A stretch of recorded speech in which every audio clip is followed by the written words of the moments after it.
Good morning. So on behalf of Fayetteville Technical Community College, our Board of Trustees and our faculty and staff, welcome to Fayetteville, North Carolina, home of Fort Liberty and to the 18th Airborne. We're very, very proud to call Fayetteville home. Let me recognize first off, I know there may be some elected officials here. Are there any state elected officials in attendance? If not, I know that local elected official, Chairman Adams from the County Commissioner is here.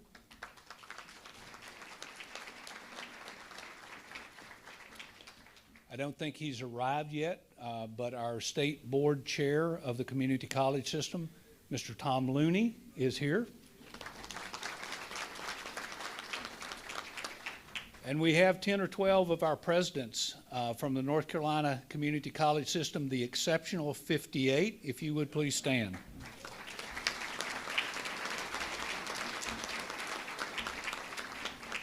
And then our local board of trustees. I know we've got Chairman Hedgepeth and Ms. Thurman. Thank you all for being here as well. So we're very excited that you're here today. This is an important announcement from Director Coker, but also for the work that North Carolina is doing in the realm of cybersecurity and our national security interest. I think we've also got some folks here, congressional representatives from both Congressman Hudson's office as well as Senator Tillis and Bud. So thank you all for being here. My job today is to welcome you, but also to introduce Director Coker. The Honorable Harry Coker was sworn in as the second National Cyber Director stationed at the White House in December 15th, 2023. So he reminded us this morning, I've only been on the job 4 months. He serves as the principal advisor to the President of the United States on cybersecurity policy and strategy, and he brings 4 decades of experience in the Department of Defense and the intelligence community and in private sector work. That includes senior roles in the Central Intelligence Agency as well as the National Security Agency. So if you would please welcome the Honorable Harry Coker.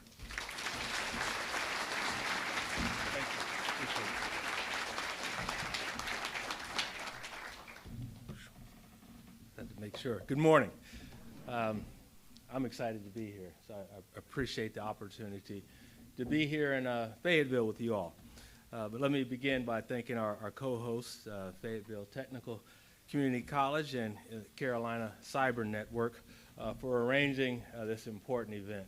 I actually felt awkward when folks thanked me for coming down here.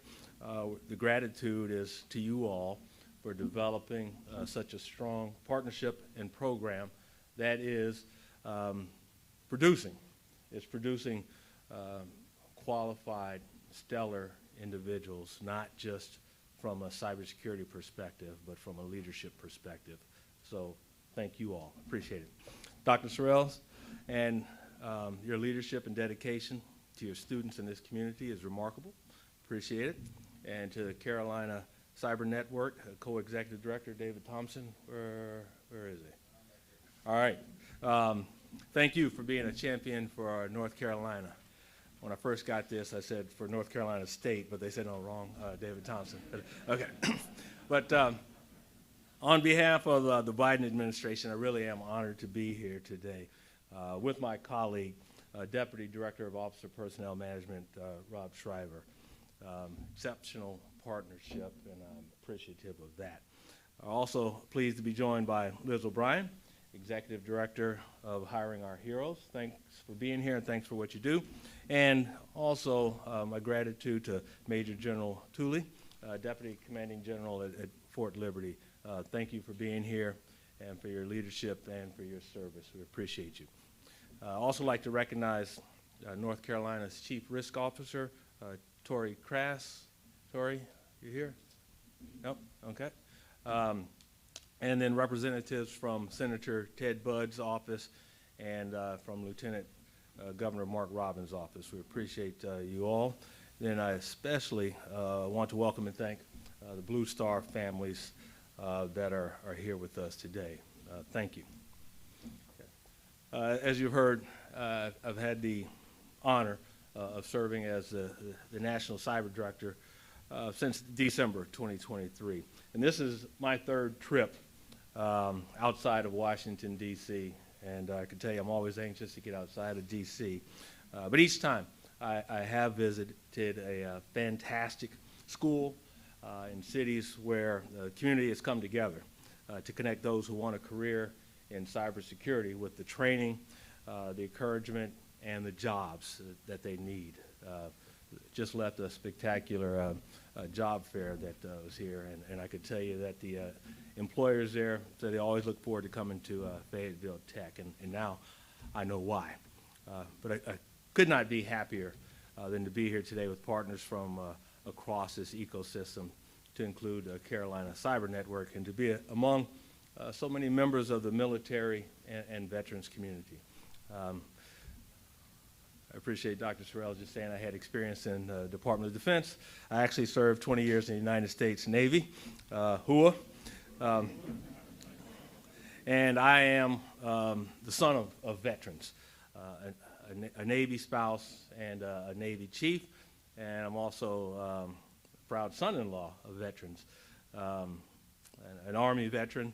It's my father-in-law, yep, and my dear mother-in-law. So I know what it means to be a part of the military family while in uniform, but I also know what it means to continue protecting our nation when we take off that uniform, when it's time for the next mission.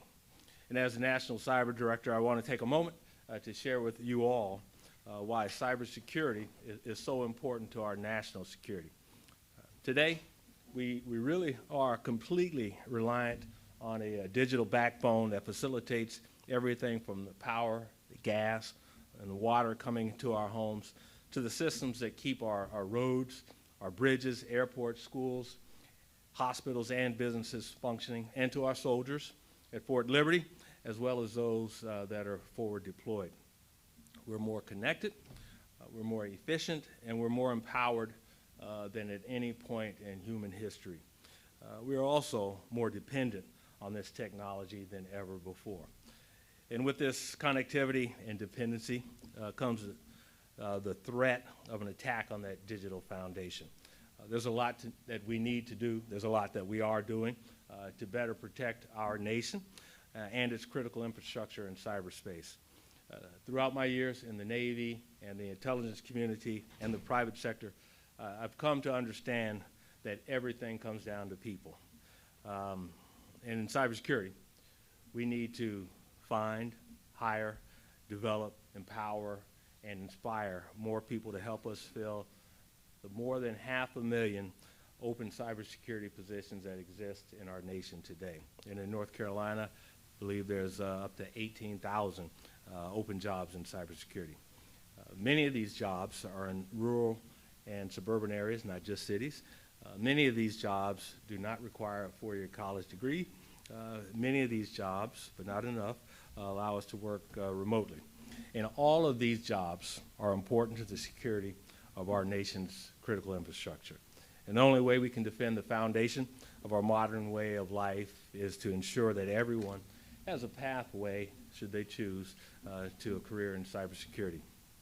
And you know, from what I've seen today, I can confidently say that North Carolina has the talent and North Carolina has the desire to serve. That being said, we must ensure that more of you have the training, encouragement, and pathways to these jobs. Now, I'd like to share the story of a few folks whose path into cybersecurity brought them right here to FTCC. First off, Rhiannon Holly, military spouse, FTCC alumna, and a member of the FTCC faculty is here with us today. Like I used to be an introvert and modest, so is Rhiannon. but I'm going to ask you to raise your hand or stand at least so people can appropriately recognize you. Now, Rhiannon, she knew when she was growing up that she, with her 4 siblings, that in order for her to be the first in her family to go to college, that she'd have to be the smart kid.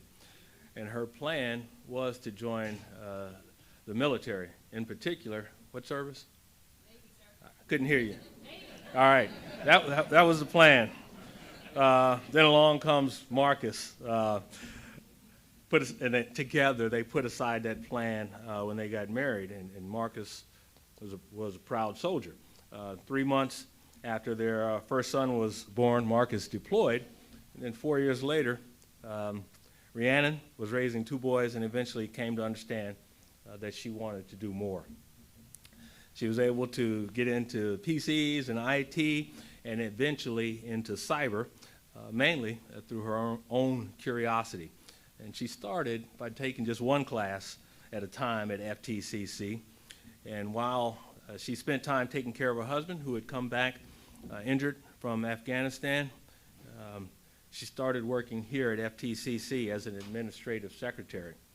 Soon enough, she graduated from the cyber program, earned multiple certifications, and participated in a lot of cyber competitions. And it wasn't until she was asked, it wasn't long until she was asked if she would consider teaching. And again, being that introvert, Rhiannon's first reaction was to say, absolutely not.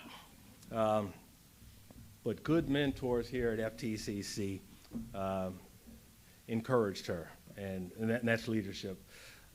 We got just a taste of that leadership environment that exists here at FTCC, and it's exceptional.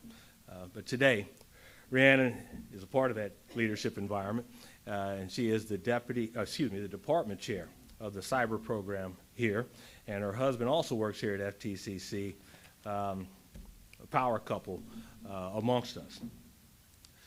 But Rhiannon said, don't get me wrong, I still do the cyber things, gets hands on keyboard. That's her passion, but teaching is her calling.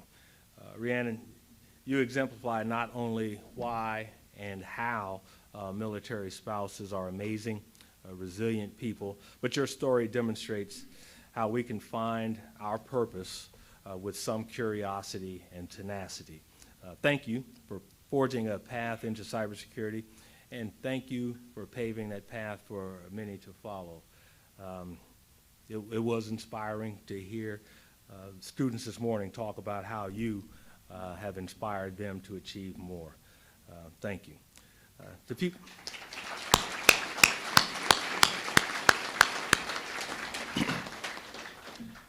people like Rhiannon, they see that a career in cybersecurity is one that offers that sense of purpose.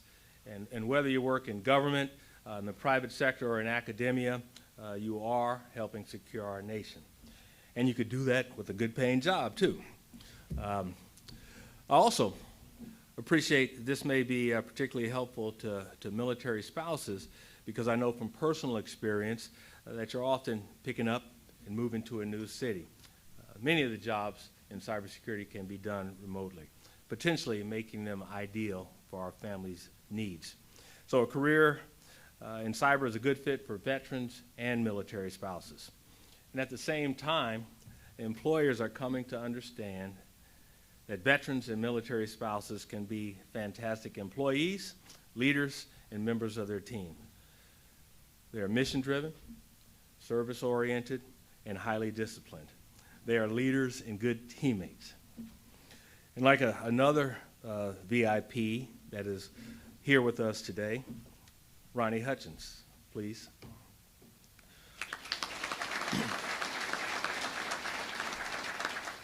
Ronnie is a longtime North Carolinian studying here at Fayetteville Tech and preparing for a new career in cybersecurity.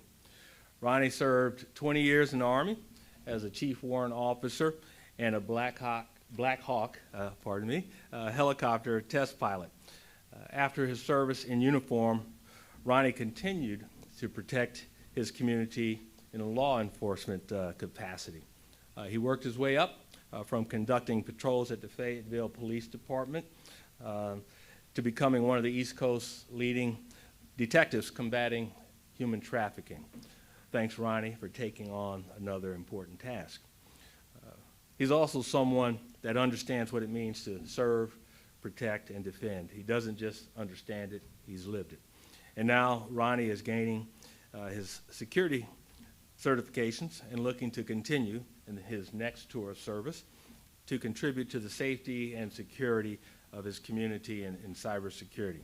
Ronnie, you really exemplify the spirit of service that we so badly need in our field. I wish you success in your academic studies, and I thank you for your continued service to the security of our nation. Thank you.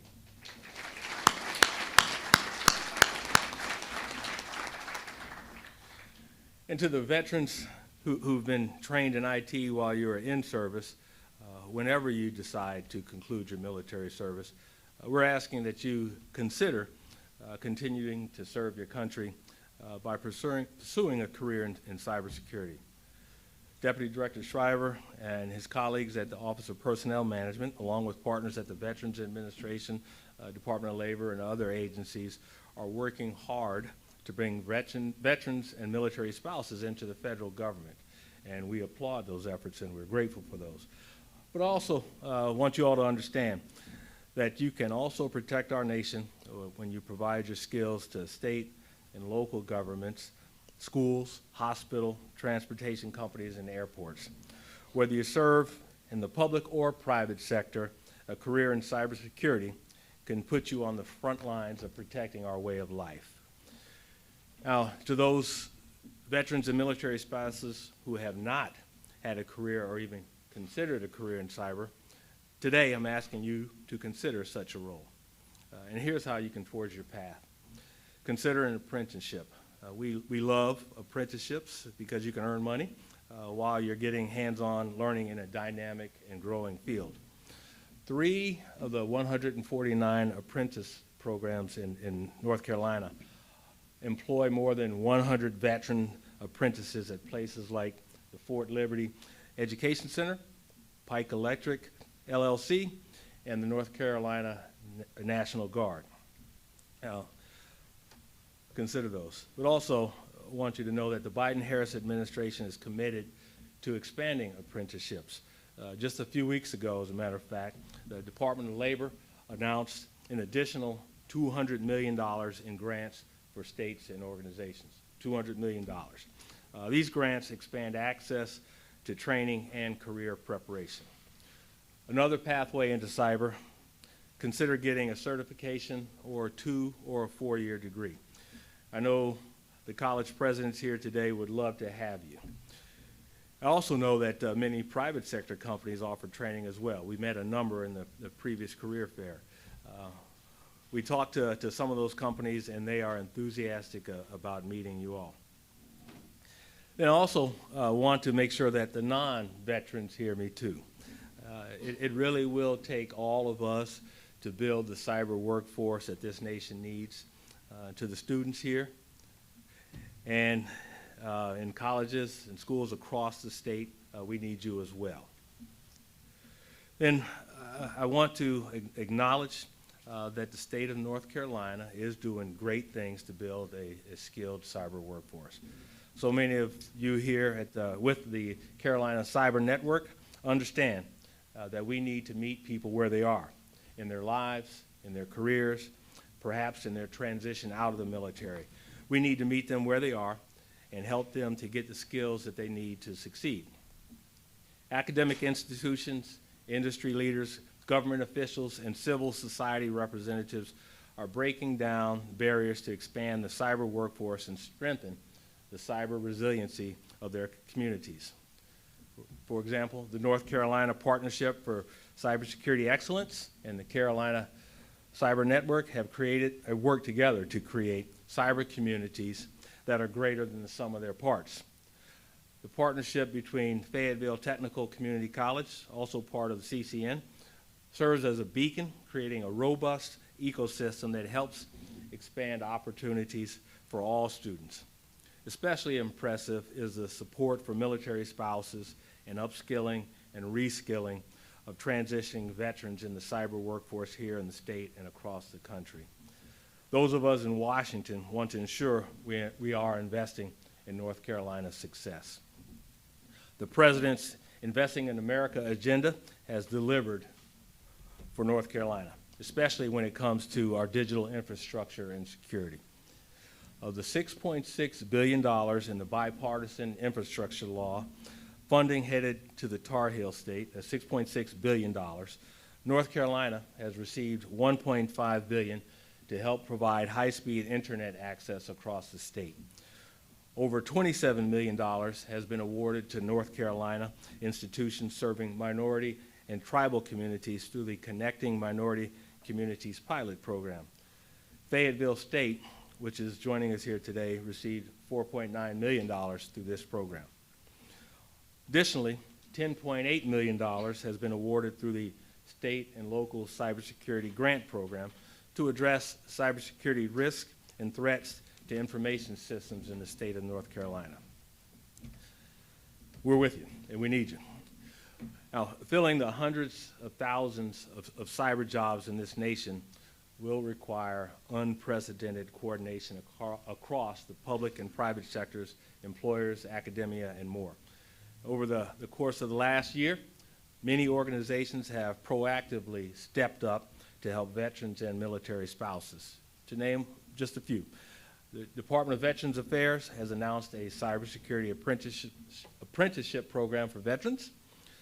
Cyber Skills to Work committed to adding 1,520 cybersecurity professionals by expanding support to first responders, military spouses, women, underrepresented minorities, and government personnel.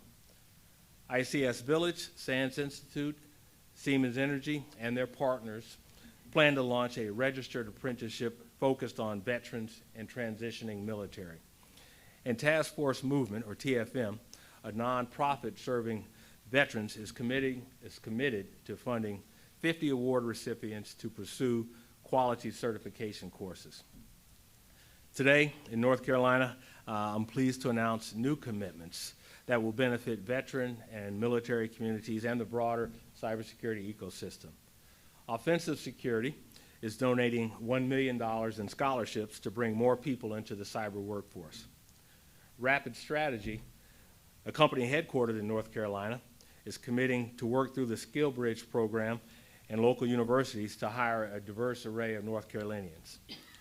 KSE is offering 100 scholarships for their apprenticeship training program to veterans and military-connected family members.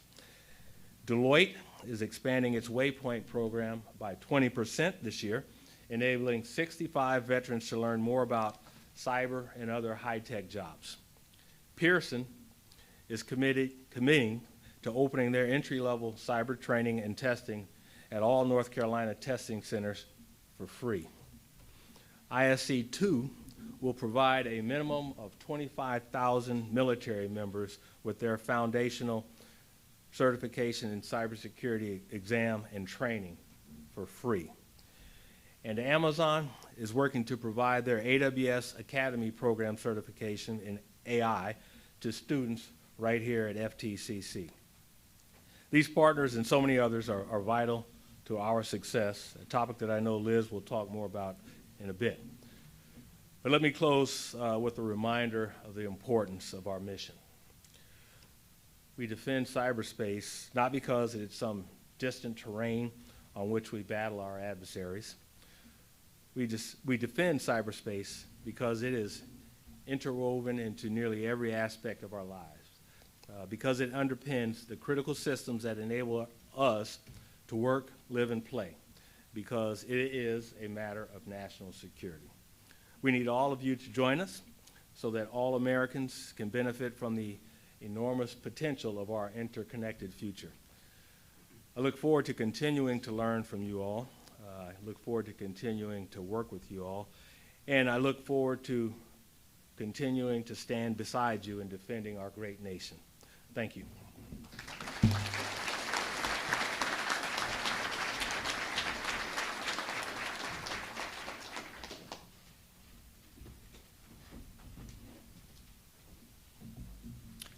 Good morning. My name is Paul Maurer. I serve as the president of Montreat College. We are co-founders with Fayetteville Technical Community College of the Carolina Cyber Network. And it's a great privilege and honor to have worked with President Sorrells on the network and the other presidents across the state. It is my pleasure today to introduce Rob Shriver to you. Rob serves as the Deputy Director of the U.S. Office of Personnel Management, otherwise known as OPM. His portfolio includes recruiting and hiring, pay and leave, labor relations, performance management, the Senior Executive Service, work life, telework, the supporting government-wide diversity, and supporting government-wide diversity, equity, and inclusion. Rob previously served OPM during the President Obama's administration. From 2009 to 2012, Rob was OPM's Deputy General Counsel for Policy. From 2012 to 2014, Rob served as OPM's Assistant Director for National Healthcare Operations, where he led the creation of a new program under the ACA called the Multi-State Plan Program. Rob earned his BA in International Studies from Virginia Tech, his Juris Doctorate from George Washington University. He and his family live in Alexandria. Please welcome Rob Shriver.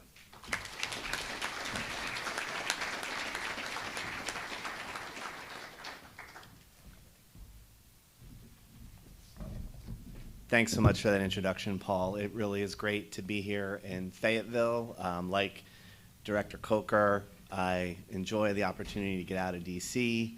I grew up in a small town in Pennsylvania. My mother and my sister went to the community college, and a place like Fayetteville feels a lot more like home to me than Washington, D.C. does. So it's really great to be here and great to connect with the amazing community that you all have.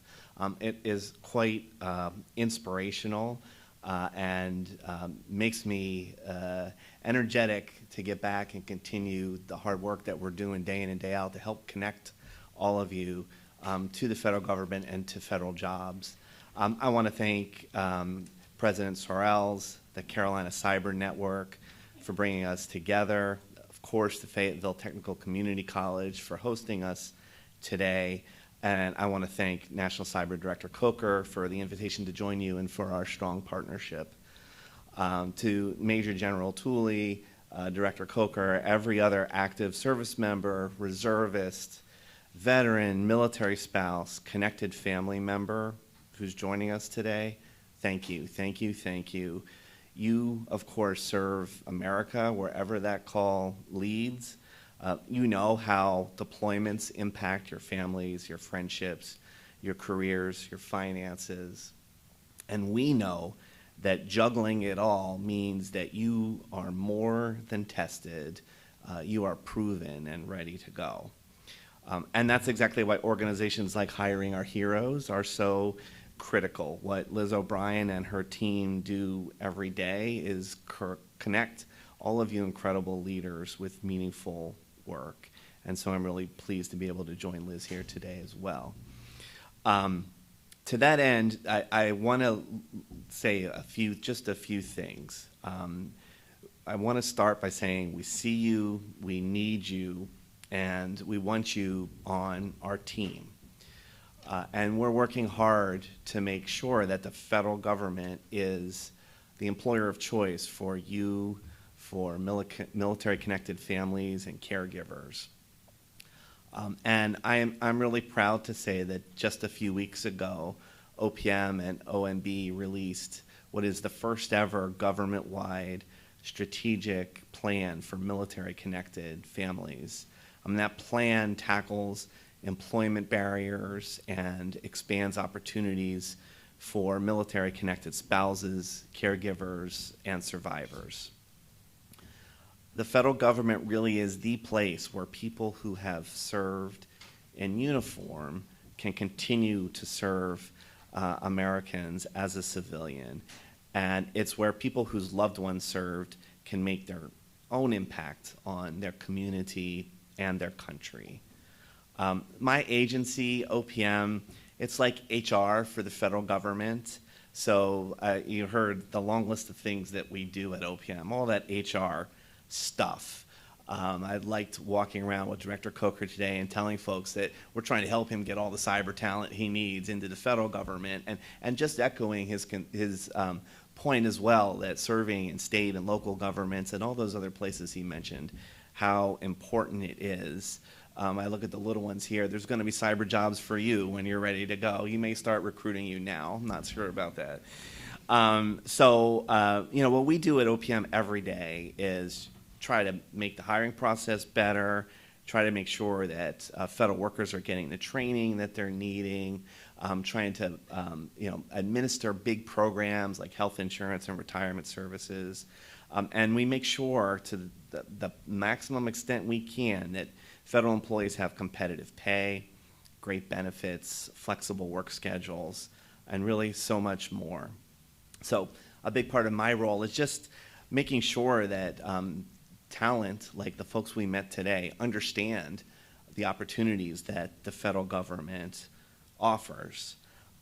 So I want to go back to We See You, and I want to say, for those of you who have been in the military, your skills translate. And it's not only your skills, but it's your resilience, your grace, your commitment, your leadership. Those all translate into federal jobs.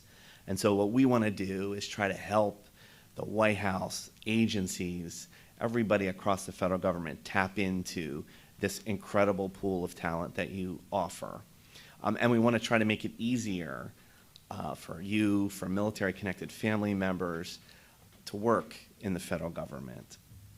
Second, I want to leave you with the instruction to demand stability.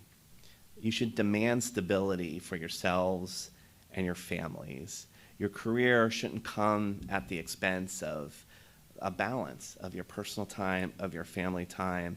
And in federal service, I will tell you that there are some times when there is an emergency and it is all hands on deck until you address that emergency.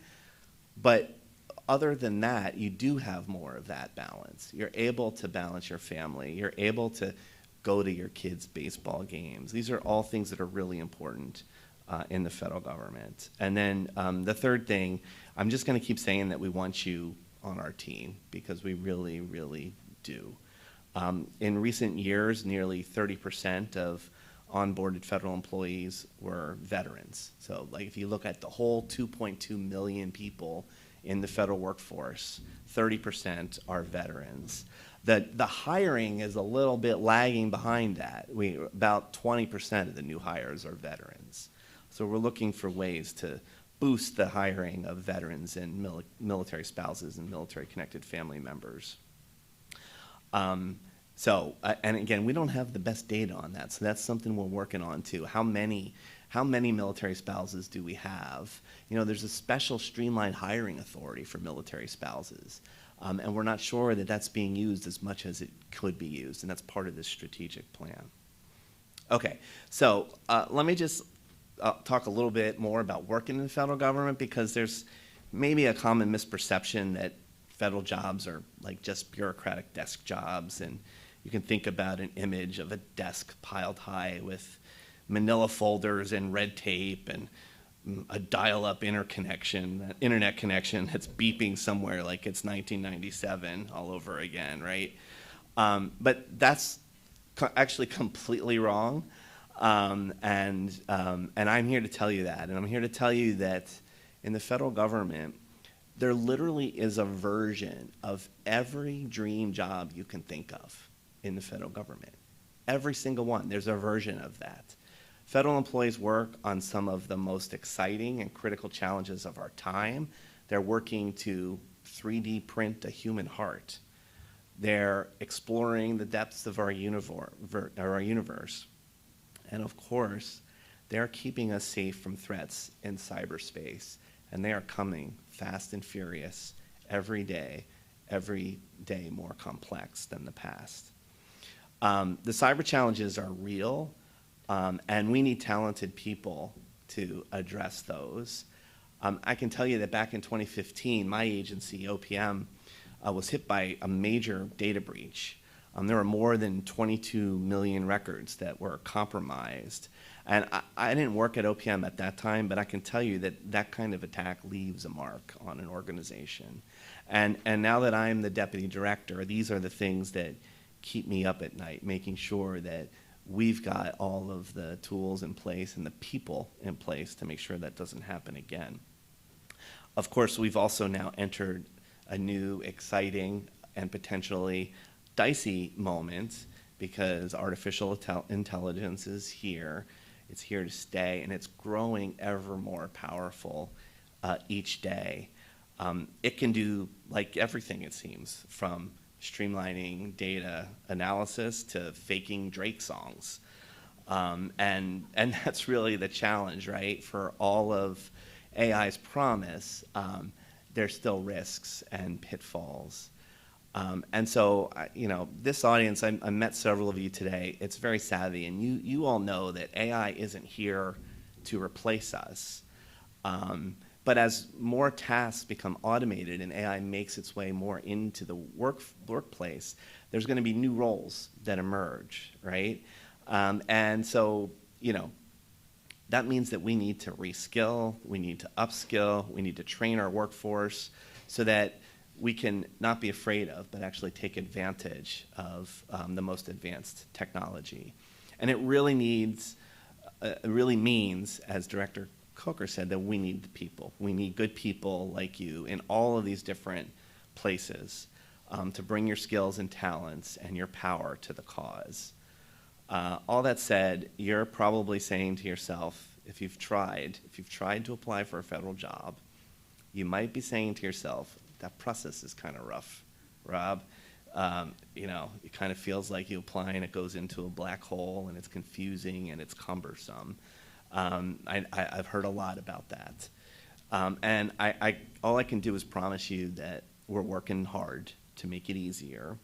I mentioned the report earlier, the strategic plan.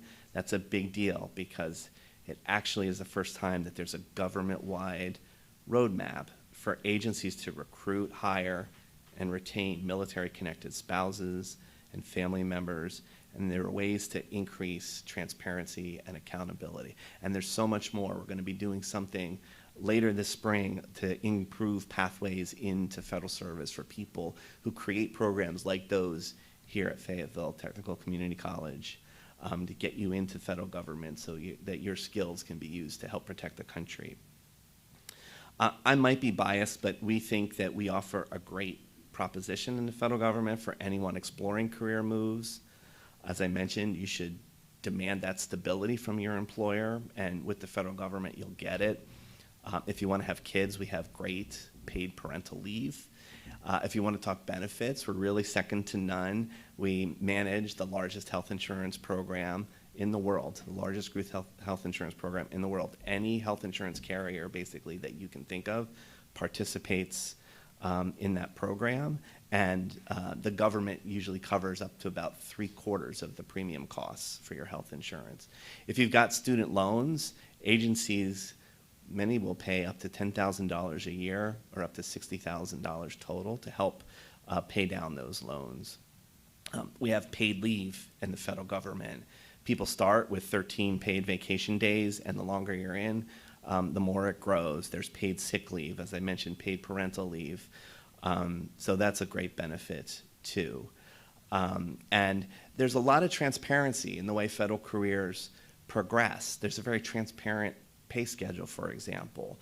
And so you can kind of plan out your future, and you can see, okay, if I come in at this level, I'm going to move to this one, then to this one. And then when I get to a certain point in my career, it's time to figure out, do I want to go into management or do I want to be a technical expert? These are some of the benefits that a federal career offers you.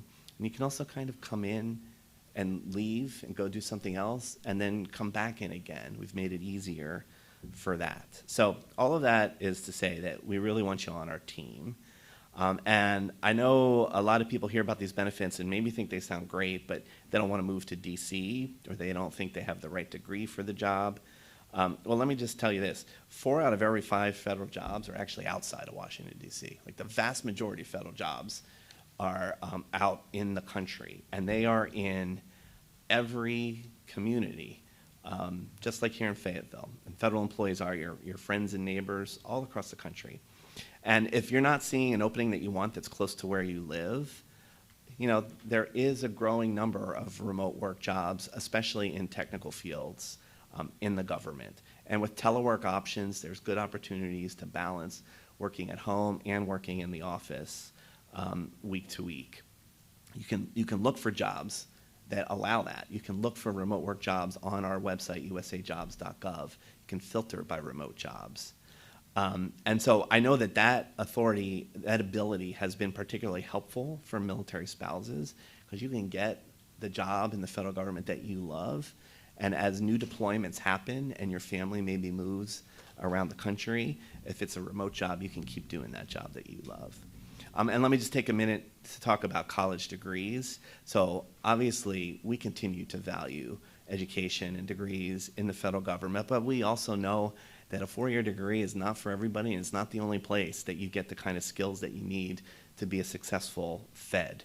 So we want your talents, whether you've refined them on a college campus, through a job at a technical school, or even, since we're talking cyber, even as a hobby on the weekends. You may have really developed great skills and can demonstrate that you've got those. So that's really an important benefit. And then there's one more thing about working for the federal government that I want to emphasize.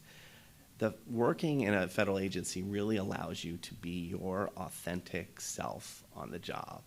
This has been a top priority throughout the Biden-Harris administration, and it doesn't matter how much experience you have, where you grew up, how you vote, who you love, the color of your skin, whether you're an immigrant, a first-generation American, or your family has been here for centuries.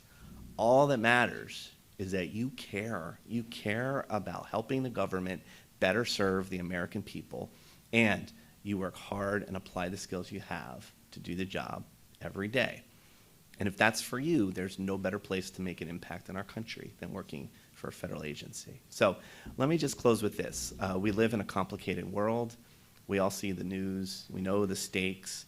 But I want you to know that I'm incredibly hopeful for our future.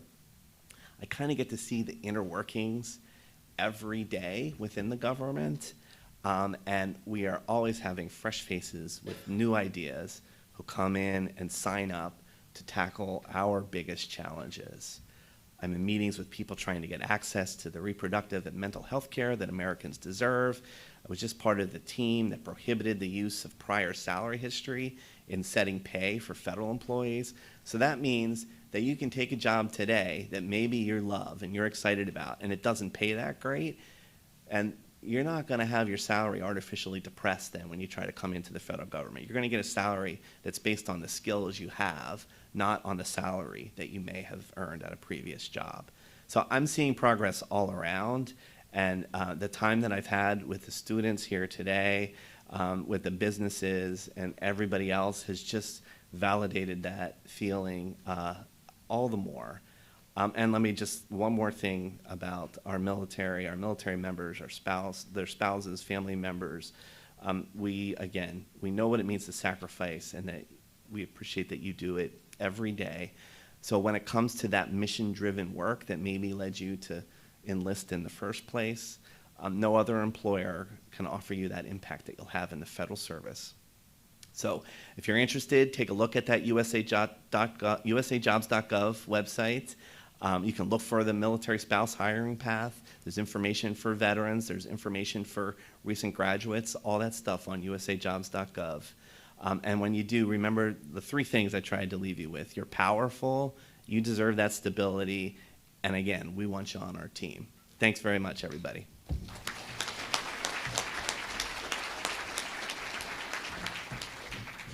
Thank you, Deputy Director Shriver. As been mentioned here today, it's about relationships and partnerships. And so the Carolina Cyber Network, we've got a number of partners in the higher education space, from UNCW on the far eastern part of the state, Blue Ridge Community College on the far western part of the state. But it's also government, nonprofit, and business that are our partners. We've defined 10 economic sectors that are vital to the economy of North Carolina, and we're focusing a lot of effort in partnering with our community, business leaders, nonprofit leaders to move forward.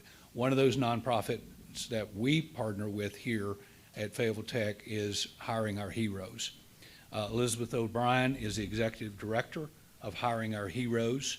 That program is a program of the U.S. Chamber of Commerce Foundation. She oversees public-private partnerships to create innovative workforce development solutions for the military community. Liz is a military spouse and sits on the Military Spouse Jobs Advisory Council. Please welcome Ms. Liz O'Brien.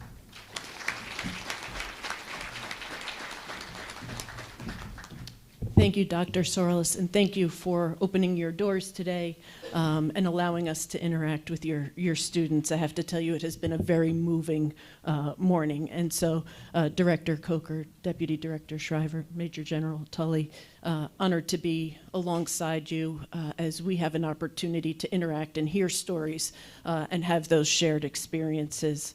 I am the executive director at Hiring Our Heroes, and I'm unbelievably honored and privileged to be part of an organization that was launched in 2011 during our nation's veteran unemployment crisis, where we saw record highs around veteran unemployment. And during the last, over the last decade, we have evolved to a true workforce development nonprofit that evolves every single day to meet the needs and the demands of an emerging workforce. What we looked like as a workforce 3 years ago is different from today, and sure as heck going to be different from 2 years from now. So last year we served 78,000 transitioning service members, veterans, and military spouses, and we've served over 1 million members of our community over the last decade. And during that decade, we've had a wonderful and longstanding partnership with Fort Liberty, and always so grateful when our military leaders welcome us and allow us to fill the gaps alongside them to make sure that our military-connected families are well cared for. I am an active duty Army spouse, have been somehow for the last 20 years during our nation's longest conflicts, and have experienced firsthand specifically the challenges our military spouses face on a daily basis. We are a population that is 92% female and 21% unemployed. We are unemployed at 5 times the rate of the national average, and it is unacceptable for a population that is primarily women. And so I want to be clear, I have never stood behind my husband in his service. I have stood shoulder to shoulder with him every step of this journey, and I have watched over and over again how our military spouses rise and come alongside their service member to ensure that our country is safe and that we are creating pathways of opportunities for the next generations of Americans that are coming through our doors.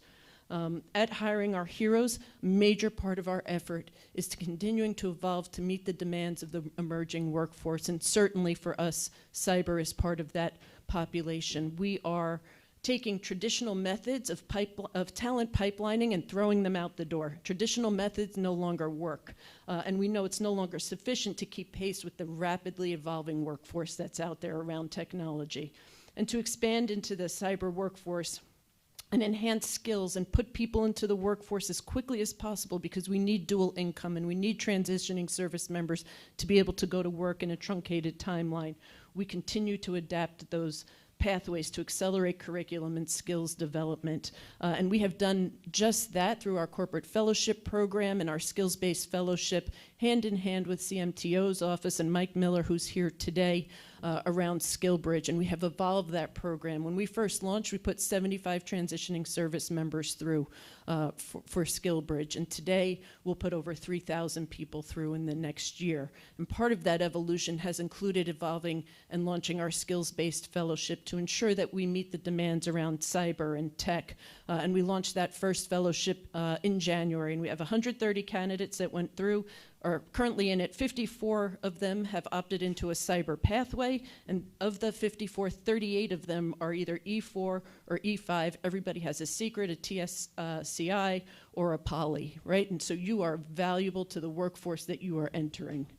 At Hiring Our Heroes, we have evolved great partnerships with some of the major tech companies that are out there, and we are placing transitioning service members, giving them that hands-on experience and allowing them to pipeline in very quickly to major companies and organizations. I also want to highlight, we are based out of the U.S. Chamber of Commerce. We represent America's business needs. There is great power in leveraging small and medium-sized businesses in the communities that we live in. And so for everybody in here that is a small or medium-sized business, you should be opting in to create the pathways for our transitioning service members, military spouses, veterans, into those cyber pathways and utilizing the programs that DoD has created.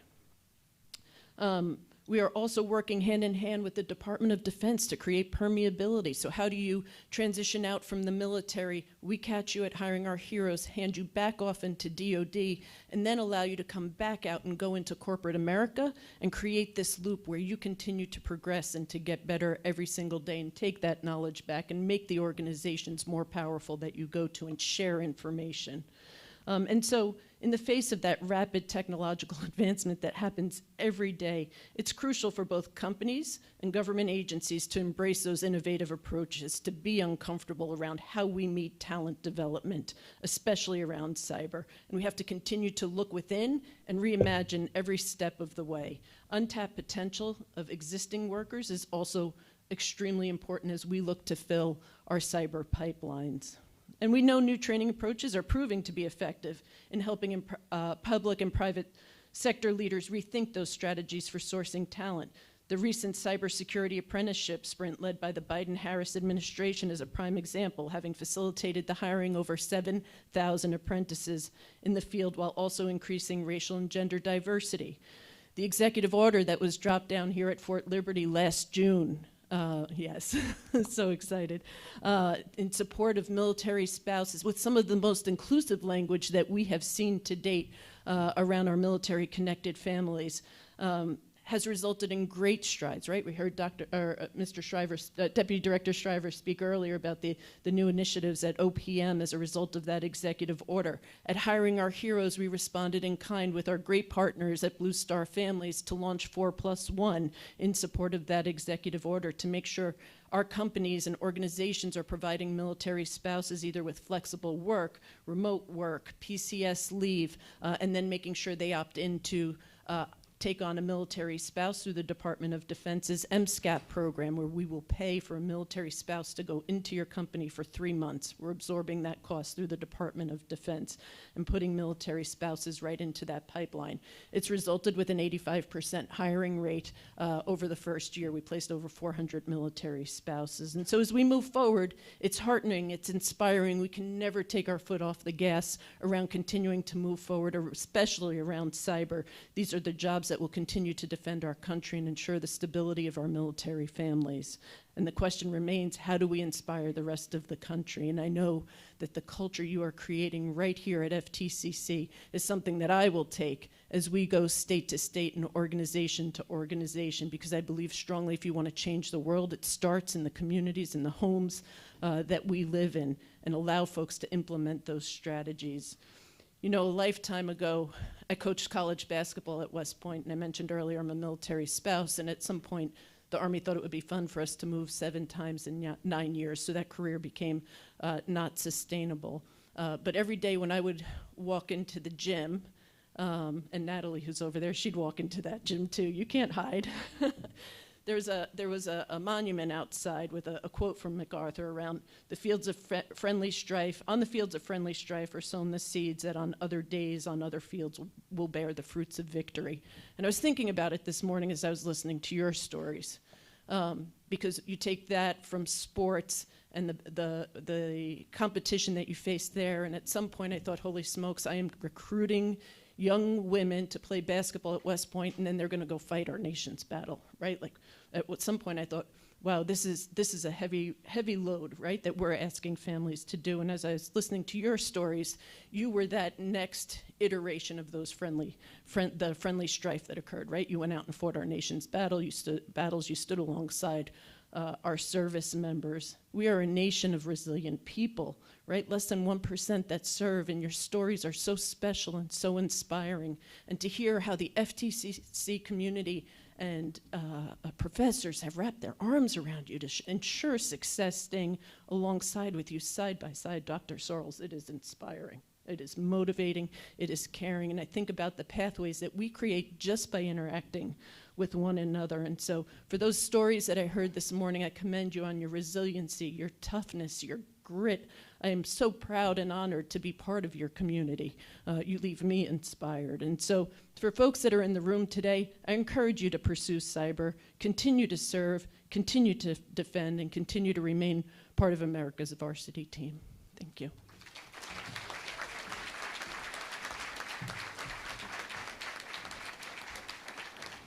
Thank you, Liz. Another great partner of ours is Fort Liberty. And here today is Major General Colin Tuley. Major General Tuley has served as the Deputy Commanding General at Fort Bragg since March 2023. Previously, he served as the Deputy Director of Strategy, Plans, Policy J5 at the U.S. Central Command stationed in MacDill Air Force Base in Florida. He's also served in leadership roles in Afghanistan during Operation Freedom's Centennial. Please welcome General Tuley.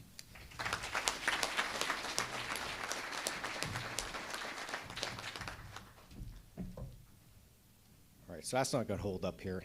Elizabeth, hey, that was just inspirational. You used the word inspirational.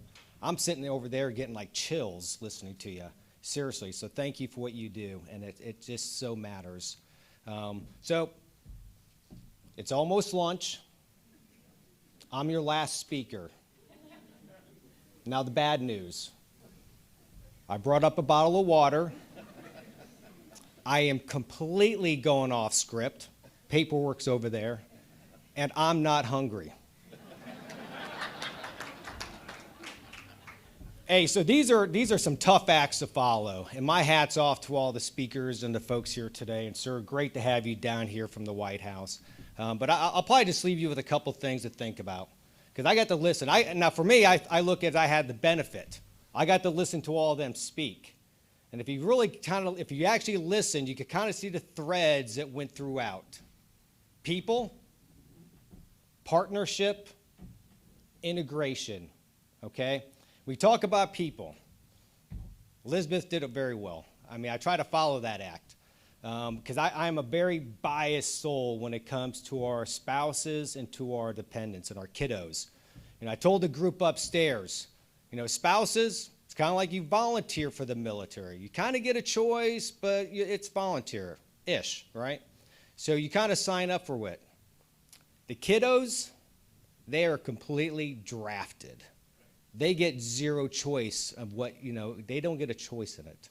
They're coming in, and they're stuck with it, okay? So I definitely I'm very biased, and I know your programs and the programs we see out there are just that important. So as we talk about the people, we talk about the spouses, we talk about the families, we talk about the veterans. So again, hands to all the veterans out there in the crowds.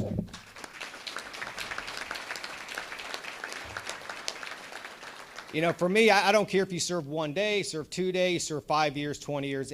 I'm really agnostic with all that. To me, you raised your right hand. You served.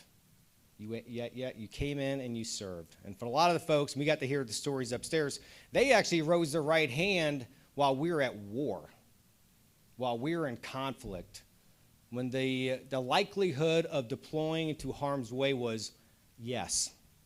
Was even a percentile. It was just a flat, yes, you are. And you rose your right hand. I did not do that. I came in way before you. So my admiration and respect for all of you is there, because you actually had to face that and go, I'm actually going to deploy to combat. It's not a question mark. You're going. And so for that servitude, I just have the deep respect. We talk about the partnership. We've seen it here throughout today. Now, I've had the benefit and luxury of being able to come out to FTCC quite a few times over the last year. And every time I come down here, I am just completely, taken back yet again of what it feels like. It's the warmth, it's the hospitality, it is the caring, it's the servitude, it is, the welcoming with both arms to every person, and everybody out there. It's that community style. And a lot of the kids, and I'll call you all kids because you're younger than me, except maybe we're close. We're close. You might got me by a little bit. But as I was upstairs talking to them, the word they used was family. They used it. No one told them to use that word, but they all spoke of the family that they felt when they were here at this school. That's the partnership. And so for me, I'm going to talk from the Fort Liberty, 18th Airborne Corps perspective, but that's our partnership here with FTCC. It's integral, it's important, and it thrives. And even after today, and I was telling Dr. Sorrells, I mean, it's a match made in heaven. I mean, it just makes sense. For us in the military, for us at 18th Airborne Corps, number one priority, people. As you listen to Dr. Sorrells, and really you don't even have to listen to what is said. You just walk around this campus, you feel it. It feels like family. You walk around the community here at Fayetteville, it feels like family. And that's what makes a partnership a success. That's what makes a partnership continue and be sustained. So the days that I'm gone, Dr. Sorrells is gone, this partnership will persist. It will outlast us. Again, back to the number one piece, which is the people. And the last thing I talked about, right, 3 things. So the last one being integration. How do you integrate back into the communities? How do you integrate back into the workforce, back into your livelihoods? And that's what this off-ramping here at this school, for me, I look at this as a great platform. This is how you off-ramp, but it's not just off-ramping out of a service to nation. You're going to continue to serve. I'm looking at all of them here in the front row and everywhere else. You're going to continue to serve.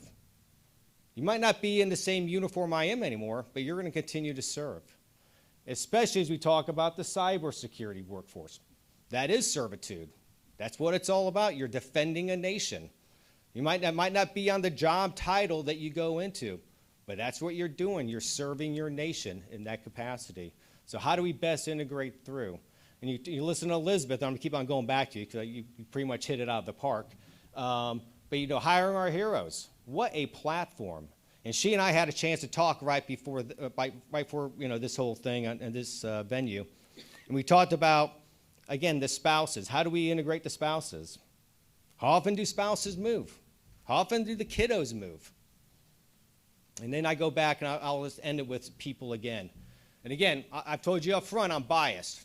So you take a look at a military career, at any length, and you look at that family, the family members, they're moving. I've seen it every year. You see folks leave every 2 years, 3 years, 4 years. You pick the number. You look at what they have to go through over the last 20, 25 years. I'll just use that as kind of a window of time. They've had to watch their loved ones deploy. You don't think that builds resiliency? Huge resiliency. They have to move quite a few times. That builds flexibility, how to deal with difficulty, how to deal with stress, anxiety. You talk about the right people to hire. You hire those family members. Those are some tough, resilient, they know how to adapt. Think about all those kiddos that had to switch schools. I'll give you mine example. Mine, probably 9 to 10 different school systems for my 2 daughters. Oldest daughter, 3 high schools. I personally had a hard time just making it out in one high school. Okay, I'm talking about the human dimension, building friendships, building more friendships, leaving friendships, go start new friendships. That is tough, but that's what you get from our veterans. That's what you get from our veteran spouses. That's what you get from our veterans' children. That's the type of workforce I'd want to hire. So again, I'm biased, but I can speak from my kind of foxhole on this. But that's what I'd put a plug in. So again, lunch is on the way. People, partnership, integration. All right, airborne all the way. Thank you.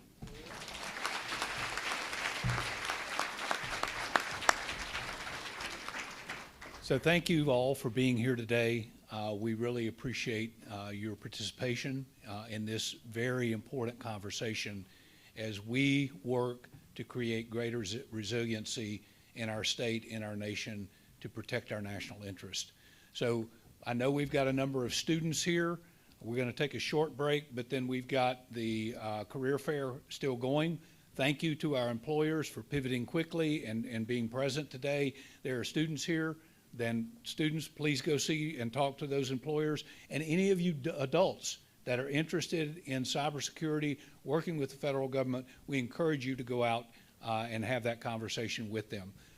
We do have lunch for those that are invited into the roundtable discussion. That'll be just 2 doors over in the faculty dining area. For all the rest of you, thank you so much for being here. God bless you all.